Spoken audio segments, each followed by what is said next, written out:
Welcome to The Jewish Lens, a podcast to discuss anything and everything from a Jewish perspective. Now, please help me welcome the man who controls the media, your host, Jonathan Rosen. Hello, and welcome to another edition of The Jewish Lens. I'm Jonathan Rosen, and today I am thrilled to welcome the co-founders of the Step Forward program, which brings sneakers and supplies to Israeli soldiers. Please help me welcome Dalia Levine and Anat Kogan. Dalia and Anat, thanks so much for joining me. Thanks for having us. Thank you. Well, we have a lot to cover, but I want to start by first going back about the two of you, finding out a little bit about the two of you. So if you could tell me a little bit about yourselves, your background, where you grew up. So let's start with Dalia, then we'll go on to Anat. Okay. So I am originally from the U.S., born and raised in the U.S., but with a strong identity towards Israel. Was always my dream to move to Israel and make Aliyah from childhood. And 30-something years afterwards, I accomplished that dream. And so I've been in Israel, made Aliyah just short of 10 years. And I've been living in Tel Aviv since I made Aliyah. What prompted you to move to begin with? I was always my childhood dream. My family is from here originally. My grandma lived here throughout my childhood. So, and I was very, very close with her. And so it was, I did a high school semester as well as college semester and summer programs in Israel, and always extremely connected. Yeah. I felt the same about being the connection. Yes. So, and Anat, how about yourself? So I was born here in Israel. My parents He's made the lucky one. Yeah. My parents made Aliyah just 2 years before I was born, so I saw their difficulties in being Olim here. And where did they come from? They came from Ukraine, and I also have family in France. So both of them are Olim from Ukraine and France. And I was born here, but community was always important for me through all my childhood and today, always volunteering and looking for an interesting project. In my daily job, I'm working as a customer success manager, but I have many other projects that are close to my heart, like Step Forward that was born. I'm going to ask about that. I'm definitely going to ask about that. Yeah. Yes. Mm-hmm. I always ask everyone this anyway. Also, just what was your upbringing like with regard to Judaism? Was it very observant, both of you? How did the family feel about that? About Either what? one. I'm sorry. About with regard to Judaism and being observant. My family is we're not religious, but we have like Fridays together, and my brothers and sisters served now as warriors in this recent years. So it was also not easy for the family, but it was important for us to be connected and it gathered us even more. And Dalia? I grew up with a strong connection to Judaism, both through holidays, Chagim, Shabbatot, etc. I went to Hebrew school, highly connected, throughout the years, and especially like my bat mitzvah for me was a very big turning point. It's something I grapple with on a daily basis, actually, but I'm very connected, both Judaism and Israel, intertwined 100%. And how did the two of you meet? Through our running club. Oh, really? So you both in Yeah. Tel Aviv just through running? Today, I think we are meeting even more not running than running because it became a friendship and we found more goals and things that we share. And I think that this project also connected Jewish people all around the world because they could relate to sports and to helping people in Israel, and I think it's also something that connected us. Well, look, Yeah. all right, so We met through Go ahead. I Sorry. was gonna say we met through the running club initially. We're two different generations almost. Anat is the Instagram generation, and I'm the Facebook generation, which is very funny because that's how we separate how we do the publicity. But the running club gave us the opportunity to meet. But I say that Anat was like my savior in during this very hard period because I had been in the States for the beginning of the war and had done my own small projects to kind of, I don't know, help myself get through. And when I came back to Israel, it was like a little bit of a shock. I don't know how to describe it because on one hand, it was like finally back home, but on the other hand, it was like, what do I do? And I saw Anat collecting sneakers. Anat is the founder of Step Forward, and this is her brilliant, amazing child. Yeah, well, that's what. And So I just want to ask. Okay, so sorry, you just no, what you just mentioned that's I'm kind of curious about too because this stems from that. How did the two of you find out? I mean, the day that you found out about October 7th and how it hit. so not you start. You were here. Oh, you were actually. I was like almost here. I was actually at Sinai. Went to dive with friends, and we crossed the border on October 6th. And on October 7th, we woke up and we figured out what's going on. And some of my friends actually got messages they need to get the uniform and go straight to the bases on October 7th. And I had few friends that were running from the Nova.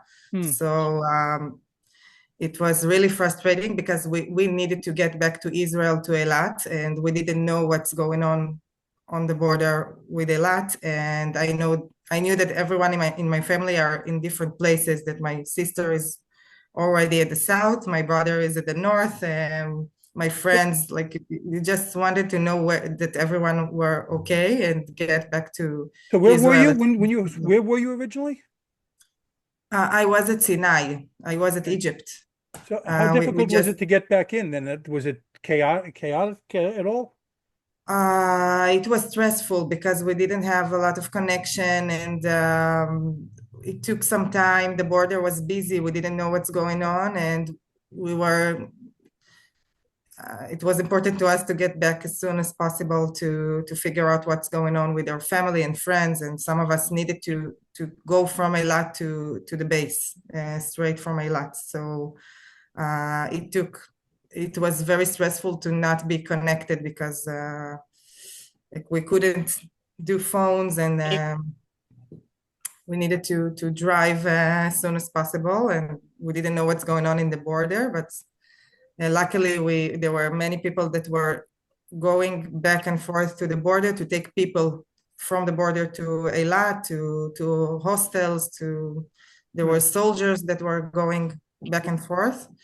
And I was staying a few days in Eilat on the after October 7th. So was it just You're a gonna tell them what you feeling? did, right? I'm sorry? I said, you're going to tell them what you did in a lot because Yeah. when she said she likes projects, I mean, the first thing that popped up was Anat and a couple other friends from our running club are collecting money to buy supplies in a lot, and Anat and the team single-handedly raised talk instead. But I just want to make sure that you're not shy here because Yeah. So on October 8th, we woke up in Eilat, and we understood that we can't go back to the center because there was still, it was still scary to drive back, and it was still going on. So I woke up and tried to think what we can do in Eilat, and I knew that all the people from Kfar Aza are going to the hotels. They were evacuated to the hotels in Eilat, and they were coming with small kids and babies and with no supply. They just came like that. And I reached out to someone from Eilat Eilat City management, and we spoke, and I asked him, what can we do? How can we help? And we just posted to all our friends and family that were collecting money to buy supply for the people that are staying in the hotels, for the people from Kfar Aza. Right. And we were just going on and collecting them supplies. And Very nice. Yeah. And Dalia, You where raised were like you? thousands of shekels. Like it's not like she raised I mean, I watched it from afar, so Where I were can you be when that proud of happened? you guys. Where- I was actually away on vacation in Arizona. And October 7th is actually my birthday. So on Shabbat, when I started to receive all these messages, I was like, wow, there's a lot of people that want to wish me happy birthday. Like, I don't know, I'm not that special. So I went, and it was Shabbat, and it was also Chag, and I went and I was like, well, look at my phone. What is going on? And I can remember the first, when I first learned, I didn't believe it. Right. It was actually another friend from the Run Club that had posted a picture of that white truck. And I remember messaging her and writing to her, are you joking? Is this real? And she's like, what? You're not attached to the news? And I was like, what are you talking about? Like, I'm in Arizona. We're 9 hours behind. It's Shabbat. I just got back from like Hakafot. Like, what news are you talking about? And like, that was the beginning. I mean, that was like, it was absolutely like chaos in my head, being so far away, hours difference, like not knowing exactly what was going on. It was insane for me. Obviously I didn't have the same struggle getting back in the sense that I was in the US. I was supposed to travel back, I think October 10th. And that got delayed to the middle of November. I flew back right after the March on Washington because I said, if I'm already here for this long, I'll stay for that. I stayed primarily because I said, as long as Alal is flying on Shabbat, that means that people need to get back that are more important than me. And like, then I thought, what can I do in the States while I'm waiting? So I organized a few, I want to say educational things, if you will. I don't want to call them protests or rallies.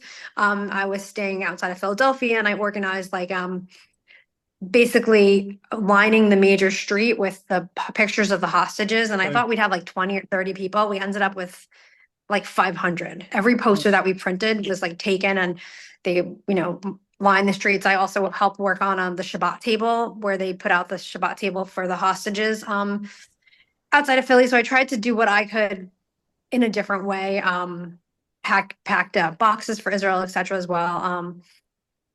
While I was waiting to go back. For me, I had hoped actually on October 8th to climb Camelback Mountain as like a birthday present to myself. But as you can imagine, that didn't happen. And I was like not in the mindset to do that at all. And so it was very odd to be in a very far place, away from home. Although I was surrounded by a lot of Israelis, the synagogue we picked was a lot of Israelis. Very few people knew about what happened, because they're mostly Shomer Shabbat. Actually, the local municipality policeman off duty came to guard the synagogue, and the rabbi walks in and says, "Thanks, why are you here? Like, we didn't call for you guys this holiday." And he's like, "Well, with what happened in Israel, I figured I should come." And the rabbi is like white and like, what happened in Israel? I mean, it was this weird two world. I don't know how to describe it. Not knowing, and like I didn't know exactly what was going on. I don't think people in Israel even knew. So you can imagine I'm 9 hours behind. Anyways, it was a crazy time. Well, I mean, it was a lot of tears, a lot of. I was very much like you, because when I was looking, I was up early because I mentioned to you before we started that I have people in Israel always, and a family and a lot. So I did not believe the news either. I was like, I thought there's got to be a mistake here. This is a hoax or something, and I couldn't believe it until I kept seeing all the news reports start coming in. Yeah. And so you were outside of Philadelphia originally. You said you went to Philadelphia afterwards, or I was in Arizona right? For vacation, and then I flew back through Philly. I have connections in Philly. I'm just curious with that. I'm just curious, while you were there, because like I saw the call them the Hamas protests. They started up almost immediately. Did you see any of that as well when you were in Philadelphia? So yes and no. I mean, I tried to stay away, so that I didn't, jeopardize myself, but I did have some interesting situations. And I tried to be as, this is going to be embarrassing, as naive as possible, in the sense that like I went like day 2, 3, 5, whatever, early in to hang posters all throughout Philly of the hostages. And some definitely heartwarming situations. And people in America had no clue, in my opinion. Like I would hold up the sign and be like, "Hey, have you seen my friend?" And they're like, "Oh, you're missing your friend. It's Philly. Yeah, they probably are in the Schuylkill River." Like, okay. And I'm like, "No, no, they're held hostage by Hamas." And they're like, "Really?" And people were flabbergasted. Like when it wasn't even like didn't cross their mind. I don't even, and I'm like talking like people that looked educated, well dressed, no clue, like haven't watched TV. I don't know what. Somebody gave us money to print more posters, which was really heartwarming. I gave it to the girl that I was working with, who actually did all the printing, was super nice. And then we went into one store or restaurant actually to ask if they could hang posters. And the person actually had a Palestinian flag like lapel pin, and I I was naive about it actually. I was like, everybody wants a good life for everyone. Needless to say, they didn't hang up the posters. There was a lot of discussion around that restaurant. There was a lot of protests at that restaurant. There was a lot of protests by staff at that restaurant. It made the news. This particular employee made the news too, and it's really funny. Because at the time we were like, should we tell the owner that this person is with a Palestinian lapel? And I was like, but why? In any case, that restaurant and the conglomerate made the news for their workers. Well, all right. So let's So talk just about, very yeah. Let's talk about the Step Forward program. All right. So can you explain, for all those people like, whoever does watch, what it is exactly and how it came about? What prompted you to start it? It's a social program that nowadays it's assisting women and men that are at hospital and that are injured from this war, and just to get back to normal. And we're helping them with recovery kits. We're doing collaborations with the sports companies. We're getting them special sneakers and other things and collaboration with physiotherapists and workouts. And we're doing events at the hospital and outside the hospital with them, with the soldiers and with the volunteers, to celebrate the small steps of them getting back to normal. It's a really long journey for them, for the recovery, and everyone are there at the moment that they stand up on their feet and on the first days that they get injured, but there is a lot in between, and they really need a lot of like friends that can come and just speak with them and share with them their little steps and remind them that we see how they manage to get back to normal, and we try to be their friends and their try to be. What are some of the things in the kids? Let's take 10 steps back for 1 second. We're not, do you want to just tell them how it started? Like you talked to your friend and what we did. I just wanted to first say what we're doing. Okay. And I'll get back to how it started. So I lost 9 friends on October 7th from the war, from Nova, from everywhere. And it was crazy days that I was just thinking, how can I help? I wasn't called for the military, and I was just thinking, how can I help people? Like, how can I help my friends that are at bases and need help? And I thought that the two things that helped me get through difficult times are sports and community. And I was speaking with a friend that is also an Ironman and was running marathons, and he was called to the army on October 7th. And he told me, I asked him, what do you need? Do you need food? Do you need anything? And he told me, if you can just get me 2 pair of sneakers, even used ones, so I can just go around the base to run a little bit, just forget a little bit about what's going on and clear my mind, and it will help me mentally. And I was, it surprised me, and but I understood, because I also share with him that this is what's helping me go through difficult times. And he was also 1 minute before an Ironman, and it's not what's important, but the little things become big, and you forget your identity. You become just a soldier, and you forget all the other identities when you're called to a duty. And so I took the mission, and I collected about 40 pairs from my friends, washed them, and changed their everything, and they like brought them like new, with the challah and with the food for Shabbat. We came to the base because they couldn't go out. I just came with a friend and with all the sneakers.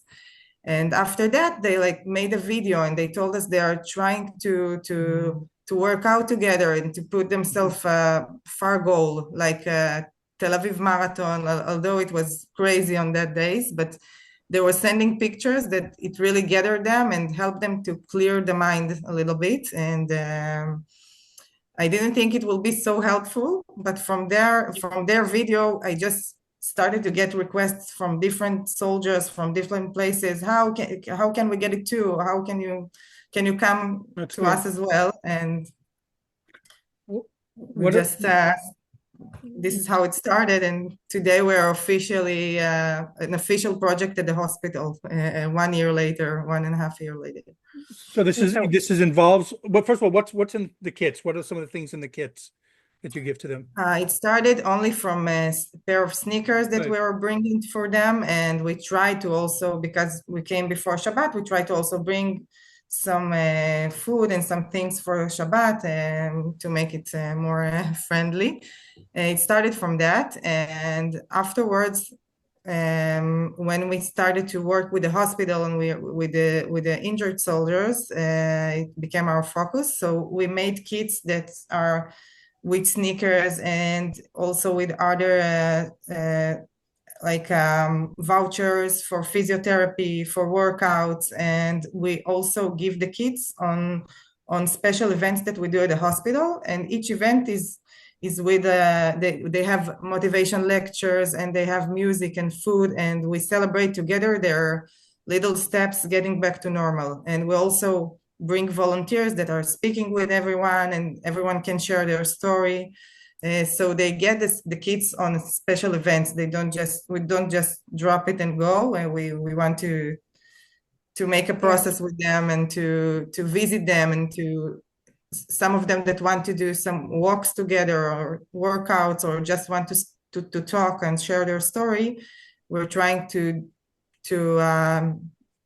be there for them for a long term, not for only bring the kids. And are you working together? You said you're working with the hospital. So how does that work? The hospitals will contact you about people inside? How does that work? First of all, it started in the field. We were going just to every base when we got requests. And when they opened at Ichilov Hospital, they opened a new section for injured soldiers from this war, because there was not enough place, unfortunately. So they needed to open a new section. And when they opened it in last April, so we were at the opening, and we were from that point we were in touch with the people that work there, with the doctors, and with the people that are in charge of the soldiers, to know all how many soldiers there are, what they need, if they need special sneakers because they have now a surgery and they need. We are always in touch with them. Which lectures can we bring? Do they want something like more funny, more deep? We always need to be very sensitive, because their mood is changing, and we always need to be aligned with what they need at the time. And luckily today we have a lot less soldiers there, but when we started at the hospital, it was around 200 at Ichilov. And Yeah, we've just to backtrack a few steps, because I mean we've gone back and forth a little bit on the idea, but so I just want to say I got involved because I saw not doing this and I was like in awe at like the amazingness. Like I was like, can I get you sneakers too? And I started putting signs, and I have a different community in the sense that I'm an Ola Chadasha, so I have know people that are not doesn't know per se. So we went through that avenue, put signs in like the synagogues, and people dropped off shoes there. And also I was exactly meeting with my old colleagues, and I asked them if they can bring sneakers from their children, you know, their sons, husbands, what have you, wives, whatever, that we can then use. So I came back on a bus from Rehovot with like 20 something pairs of sneakers. And it was a very only in Israel moment, because the bus was like pulling up and I had to take all the boxes of sneakers out of the back of the trunk of the car.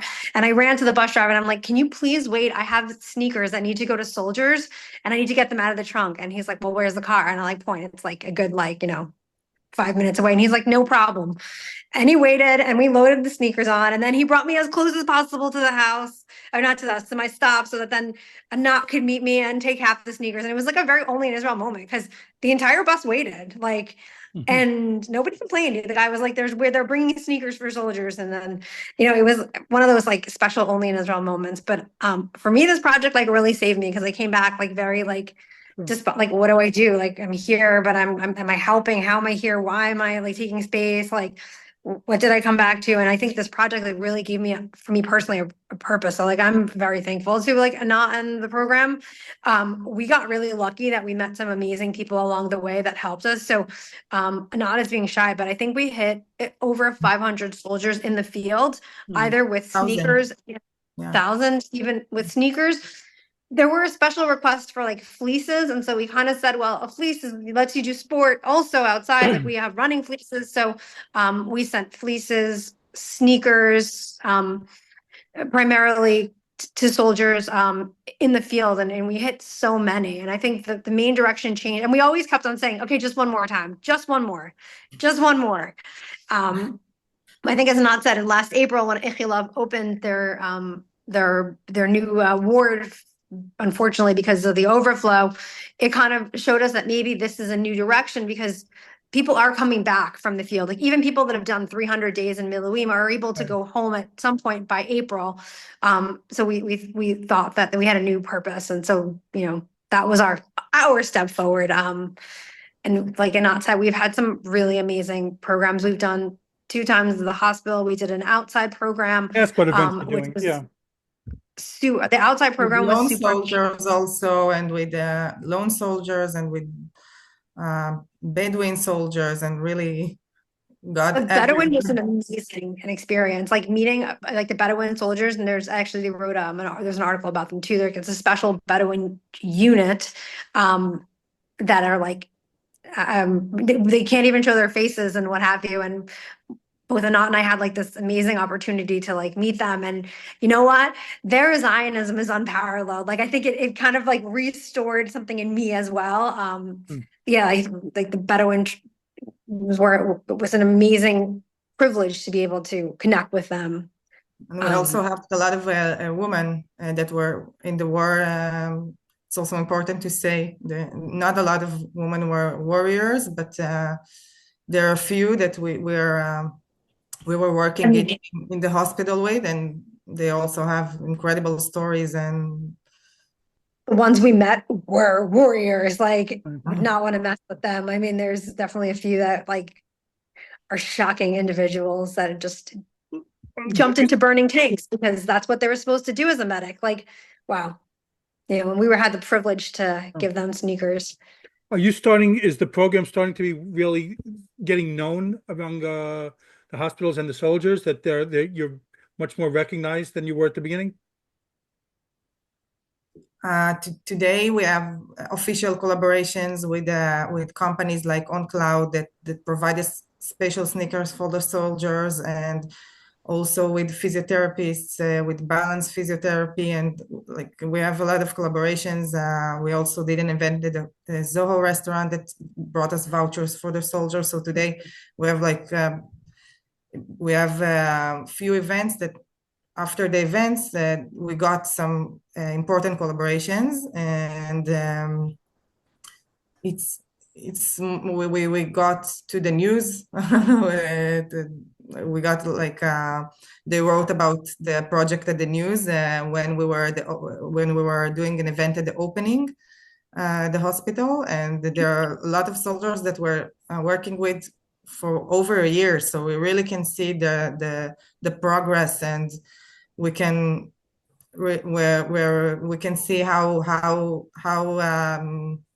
they did a big progress, and we're still in touch with them, and we are asking them what they need, and now they can inspire others that are in the beginning of their recovery. What are some of the inspiring stories that you've seen so far? We saw, first of all, I think that the fact that we're doing events with a lot of people that are in the recovery sections, they can speak with each other and they can share with each other, and it's really important to not feel alone, because they not always know each other when they're staying at the hospital. And we also are bringing they inspire us that we're okay and healthy, and they inspire us to train and to run and to meet. And one of the inspiring stories, there is one soldier that they told him that he won't be able to stand 1 year ago, and he was sitting on the wheelchair, and he said that in a year he wants to get back to work in sports and to run a marathon, and big dreams. And he was working really hard, and he managed to stand up, although all the doctors said he wouldn't. So I think that a lot of them are doing incredible mental work alongside the physical work, and I think each one of them is an inspiring story. It's really crazy to think that people 18 years old, 19 years old are getting their life back and doing what's impossible. We gave sneakers to one soldier who is older than 18, 19. I think he volunteered to go back in. He was very high up within a startup, had a full-on life, was severely injured.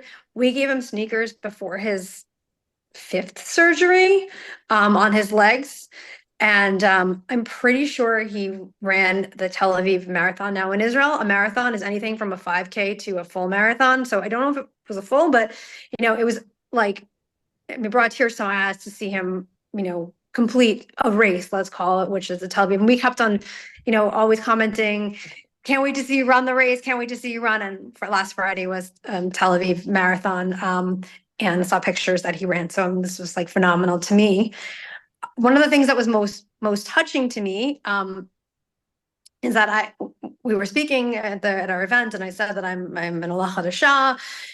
It's not so Chadasha anymore, but that I'm an Allah, and etc. And some guy came up to me after that is in therapy and recovery, and he said, my family is also Olim, and we are from an Arab country that we were pushed out of, and here I am, and you don't understand how important these sneakers are to me, because these are top line. As Anat said, we work with major brands, top line sneakers. My family just didn't have the funds to get the sneakers, and I was this was so touching to me. The connection of the Allah, and also just how thankful they were for the sneakers, and the connection, and then told their story, and his story of his family being Olim and how he was a fighter, and it was just a combat soldier, and to me that was extremely touching, in a way that we've been able to meet people that inspire us and in such vastly different ways. I don't know that I would have had the opportunity not through this program to meet and be inspired by people Um, I want to know what events you both have. What events do you have coming up? Do you have anything coming up that's like fundraising events? we probably need to do a fundraising event. I think um, we've been pretty lucky with people with getting funding up until now. We had a short stint where we were able to raise money initially through another Amuta. But I think we probably need to start looking towards new fundraising. We've been lucky with partnerships, like Anat said. All of our sneakers are donated by Right. On Cloud Israel. Amazing brand, great sneakers, amazing people. And then we've had partnerships with local physical therapy, coffee houses. People are willing to come and give speeches and talk to the soldiers. We invited, you can tell more about Roz, an inspirational coach. And also we had an inspirational speaker who was himself an injured soldier and talked so much about PTSD and the importance of looking into that and understanding that therapy is two components. One is the physical and two is the mental. And I think that was probably one of the most important things like that for me for friends of soldiers. We had comedians give their time to come. One of the comedians was himself in the reserves and he was home for the weekend and he's like, yeah, sure, I'll sign up and do it. I'm like, don't you want to see your family? He's like, no, this is so important. And he himself is a combat soldier. So, he's giving back already. And so I think, we've had great partnerships. We definitely need to look into how to fund more because this program, while there are less soldiers, I think is critical. And unfortunately, the need probably won't go away. Well, so how can people become involved then? How if someone wants to say, I want to do help, I want to get involved and help out with the organization, how can people do that? So they can check out Facebook page run by the older lady me, and or Instagram, and we can send you those handles. And we also have an email, and we're going to try to put together a way to, figure out how to raise funds. We want to do another event, probably we like to do them around the holidays. So, maybe before Pesach. Probably Pesach and of course Independence Day, and we had now a big event on 2025 to celebrate the New Year together and what we reached so far and how their process went through, and so we really put a lot of efforts on this event, but we are planning more. And if there are people that want to volunteer to come with us to meet the soldiers, to speak with them, to help with the next event, they can always reach us out. And we're also well, do you accept donations as well? If someone wants to donate like time or money or something, or maybe sneakers or whatever, is there a way for people to do that? We'll figure out a way. I think we want to at some point become like an Amuta, but right now maybe it's a matter of they can help us and with the food cost or something along those lines. We'll definitely, anyone that wants to help, we'll figure out a way to make you like able to help us. If someone from the States wants to donate or something, if someone from here from this country or other countries wanted to help and donate, so is there a way for them to do that? We're trying to work on setting up a link for US people to be able to donate. Until then, like I said, it's possible, we can find a way. Maybe it is, helping to raise money and directly paying like the cafe that will provide the food. We'll find a way. And we're also trying to raise a link. And as soon as we get that, we will put it on our Instagram and Facebook pages. And we can also share it with you. Maybe you can put out the podcast notes or what have you. I will do that as well. Yes. We did it in Israel, but we did it in Israel before our last event, but we will also find a way to do it for the next one. It also started with a lot of help. I'm also really thankful for Dalia, and it's really she always, when I thought that I was always doubting if it still needs to go on, and she was always showed me the light, and at least we need only one person that believes in us and needs our help to continue doing it. And Dalia also helped with connecting people from the US. And at the start of the war, they were flying with things and sneakers and donations. It was crazy. And of course, she speaks English better than me, but all the people that helps us from the United States, it was amazing. It really gave us the first push. And after that, we managed to do collaborations in Israel. But I must say that if we didn't get the help from them at the start, I'm not sure we were able to show that we're doing a process and to get these collaborations. So yeah, we really definitely really had those. heartwarming. We had I posted in a local Philadelphia group, and a rabbi who runs marathons was like, I have a lot of sneakers that I only wear, a couple 100 miles or so, and then I need new ones. They put them in a suitcase. The duffel bag was at least 3 feet high, stuffed to the brim. Sent it found somebody and sent it the next day. I have college friends that bought Amazon sneakers on Amazon and brought them multiple times.